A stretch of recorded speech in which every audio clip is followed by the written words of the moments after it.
Children in our area are being taken from their homes by DSS social workers without ever going before a judge, and it is not supposed to happen like that. A WBTV investigation has uncovered major flaws in the system, first in Cleveland County and now in Gaston. Now, while state regulators stepped in to stop the practice in Cleveland County, Chief Investigative Reporter Nick Oxner found out neither the county nor state regulators at the North Carolina Department of Health and Human Services will even acknowledge the practice in Gaston County. Normally, a social worker has to go to court and get an order to take a child from their parents. But it hasn't always happened in Cleveland and Gaston County. This is the document used in Cleveland County. It's called a temporary guardianship form, and it's illegal. It was used until last summer, when the county DSS director reported use of the form to regulators at the North Carolina Department of Health and Human Services. By signing the form, parents agree to let DSS put their kids with someone else that they choose. Now, if you say no and assert your rights, go ahead. Then we're going to go to court and we're going to push to place this child with total strangers. Richard Wexler runs a nonprofit that advocates for improvement in the foster care system. He reviewed the documents we uncovered in Cleveland County. It's important to recognize this is absolutely not necessary in any way to keep children safe. As workers with the North Carolina Department of Health and Human Services continued to investigate what was happening in Cleveland County, they found a similar form being used in Gaston County. Take a look at this email from a DHHS supervisor where she says they found a, quote, similar type form in Gaston County. That supervisor followed up with this email to say that form was, quote, definitely the same situation in Gaston County. But take a look at this email from a DHHS spokeswoman who says that form the supervisor found was not related to guardianship or custody at all. But there's a problem with that. Here's the form that's used in Gaston County. It's used for parents to sign over custody of their children temporarily to someone else. And here's a second form that the supervisor found Gaston County was using to close out those cases when the parent signed away decision-making of their children to someone else. The problem is there's absolutely no oversight to that. Anastasia Cowan is a lawyer who handles DSS cases across the region. She says she's seen forms similar to what we found in Gaston County, but have never seen them used with the second form that transfers decision-making away from parents. There's not a judge on there. It's just, I hereby authorize so-and-so to get medical attention for my kid, and there's no date on it. There's no end date. There's no nothing. A spokesman for Gaston County refused to answer our questions on camera, but in an email said the county's use of the forms had been approved by the state. That raises a red flag to me because under what process has it been approved by the state, and who in the state is looking into this, and why is it okay for that to take place as opposed to going through the formal route of having a 7-day hearing, having an adjudication, permanent plan, all those hearings. From the documents that you've reviewed, does someone need to look into what's going on in Gaston County DSS? Absolutely. A spokeswoman for NCDHHS refused for weeks to schedule an on-camera interview so we could ask questions about why state regulators did nothing despite the concerns of its supervisors on the ground. So we caught up with NCDHHS Secretary Cody Kinsley before he spoke at a public board meeting one morning in Asheville. Your office is now denying that Gaston County is using temporary guardianship forms, even though your own staff says they are.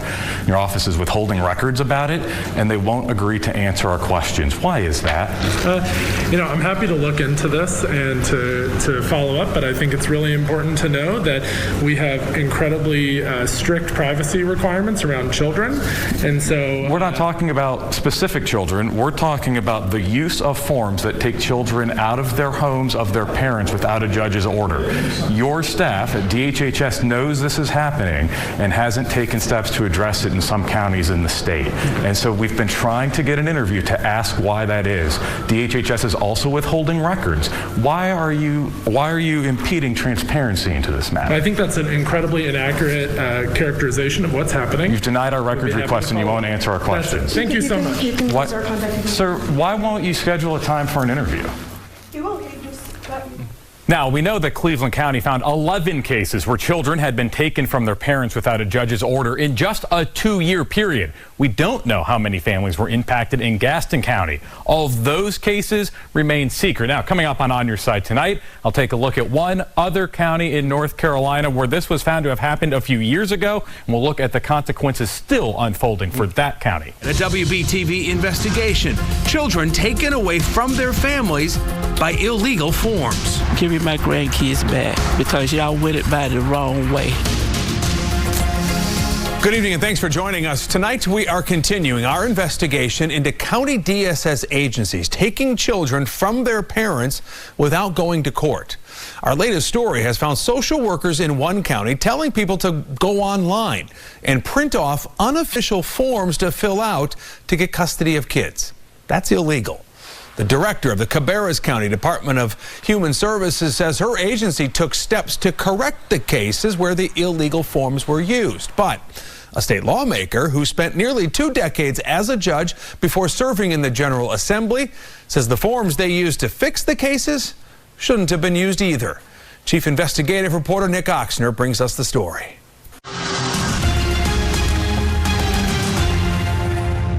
Does it make you sad to think about the experience that they've had?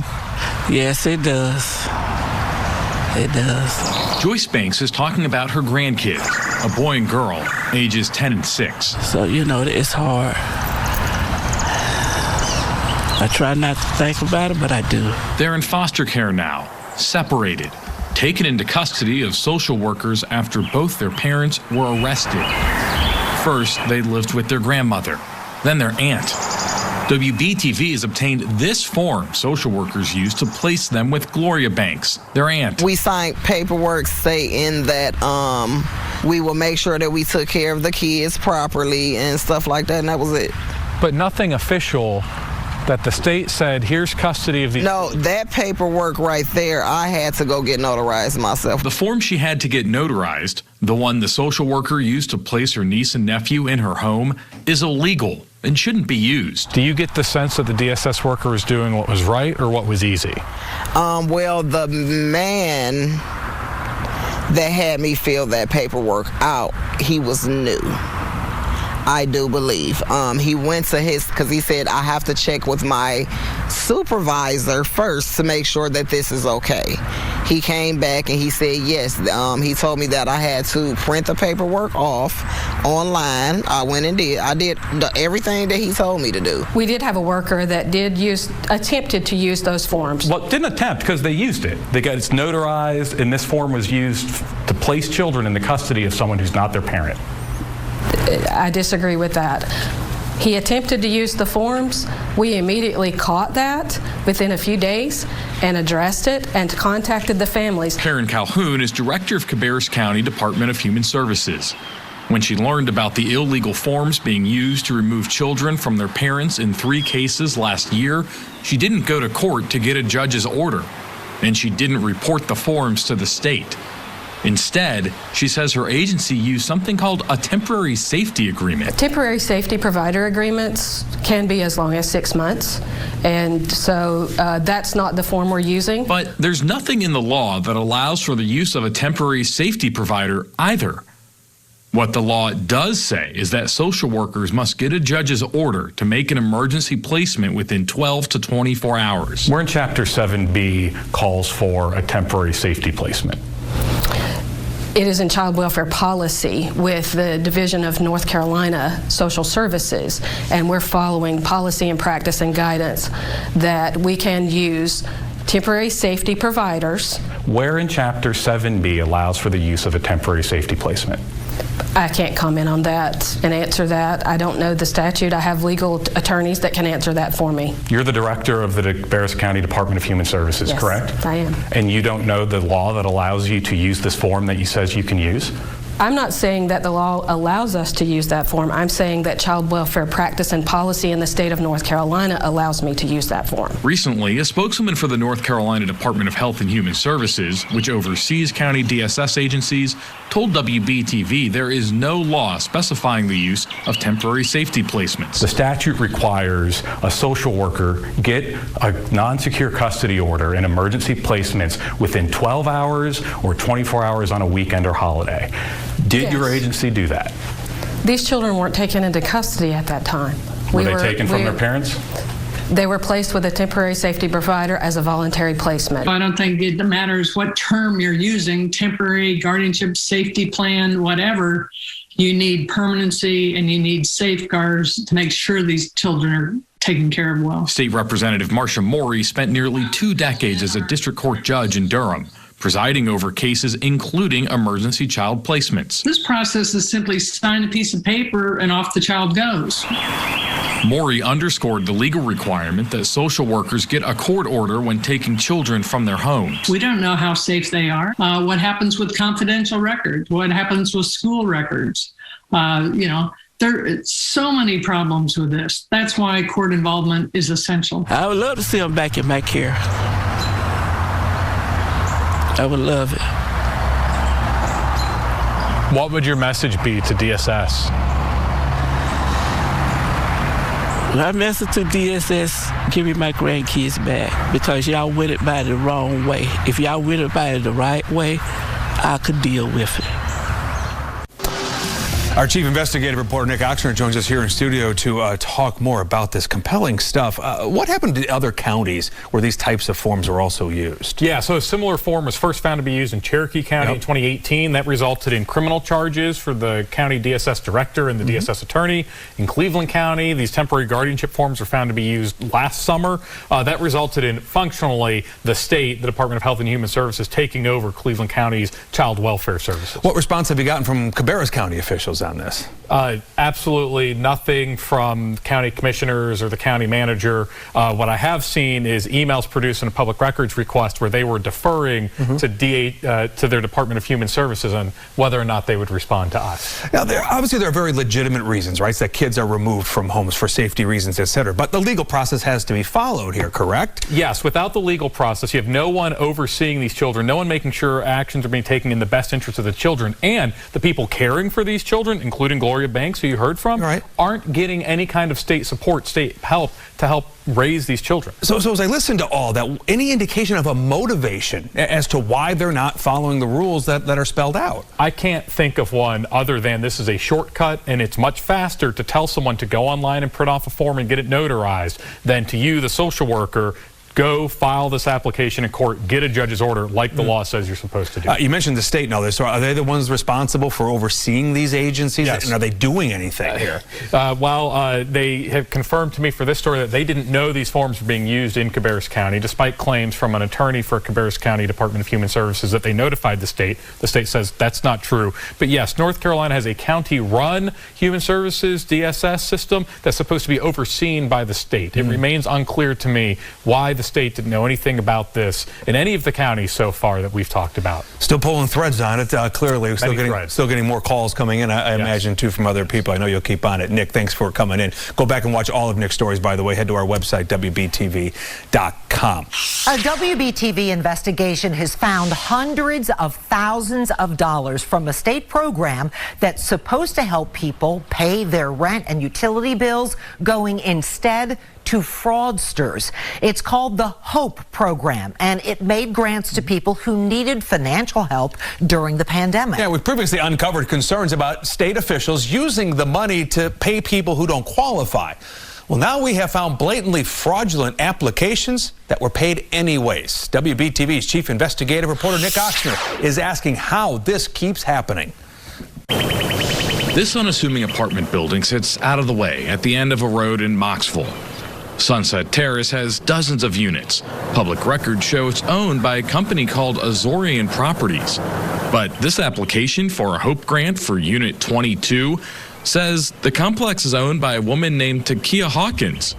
The form says someone named Katina Sidoni lives there. Hi there. So I visited Unit 22. I'm here because someone applied for HOPE benefits, for state benefits, using this address. The fraudulent application resulted in a check being cut for $12,600 to Hawkins, the woman who's not the landlord. And she got this check in the name, claiming that the resident who lives here is a Katina Sidoni.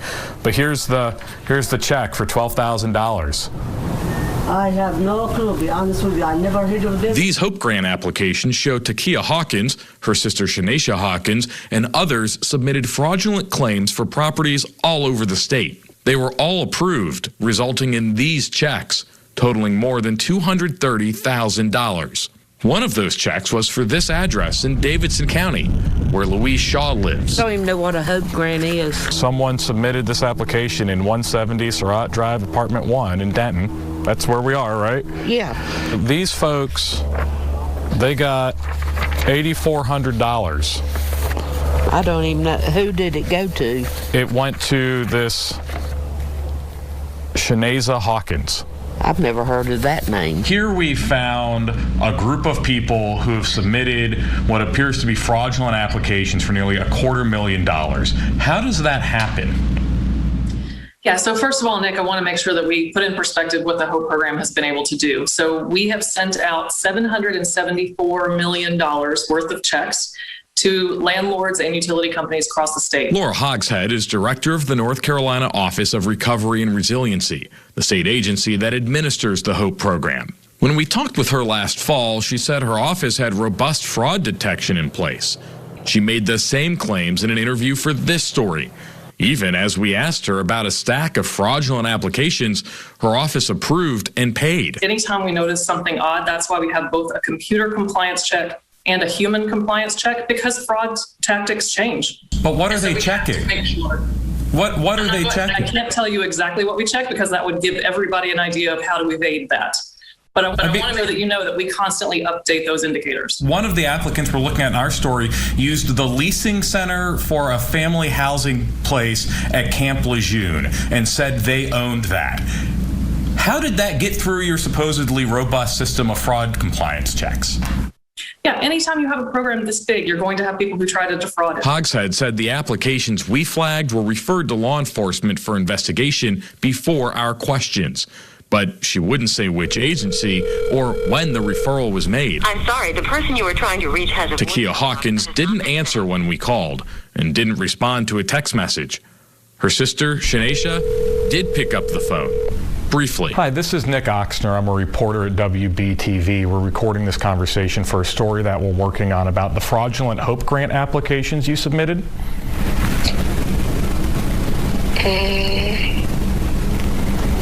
Sorry. We're wondering, you got $43,105. Well, she hung up. Now, the HOPE program and others like it, including the RAMP program here in Mecklenburg County, they're out of money. So I asked Hogshead what she has to say to people who need help but can't get it because these checks that have been cut to fraudsters. I'll have that answer when I join you, Jamie, coming up at 7:30 on your side tonight. Very much looking forward to that part of the conversation as well. Great reporting, Nick. Thank you. We are pulling back the curtain on how top leaders at Charlotte-Mecklenburg schools responded internally to our stories about reported rapes and sexual assaults at Myers Park High School. Chief Investigative Reporter Nick Oxner obtained new internal emails and text messages that detail the fallout. For more than a month, WBTV's been trying to get documents, emails, text messages, other things that would show how Myers Park and CMS staff responded to our investigation into women who reported being raped and sexually assaulted at Myers Park. CMS still hasn't produced many of the records we're looking for, but what they have handed over shows that staff was more concerned about the PR fallout from our investigation. Take this email from Patrick Smith, the district's top PR person, sent days after the school board statement that was posted on Facebook for about an hour, telling another PR staffer, quote, "This did damage going into the budget mediation session, and to have something to layer on top of what we already had, showing that sentiment regarding CMS is getting worse when we can least afford it." The next morning, Smith shared this analysis tracking 2 weeks of media coverage specifically about Myers Park, categorizing the sentiment as negative. The emails also show there were dueling statements. Smith and his team wanted to draft their own, but a lawyer in the general counsel's office told him to wait because they were working on a statement already. That statement, drafted by the board's general counsel and approved by Chairwoman Elise Deshu, would be the one that was posted on Facebook and quickly taken down. Finally, the email showed Myers Park Principal Mark Bosco drafted several statements and even a recorded phone message to parents, all responding to our investigation. But those were never sent. Now, the district has also produced some text message information, but instead of sending us screenshots or line-by-line breakdown of the text, it was just words pasted into an email. That's just some of several sets of documents that haven't been produced. We continue trying to ask Charlotte-Mecklenburg schools why they're not following the Public Records Act and getting them to make a full production. For now, reporting at Myers Park High School, Nick Oxman, WBTV on your side.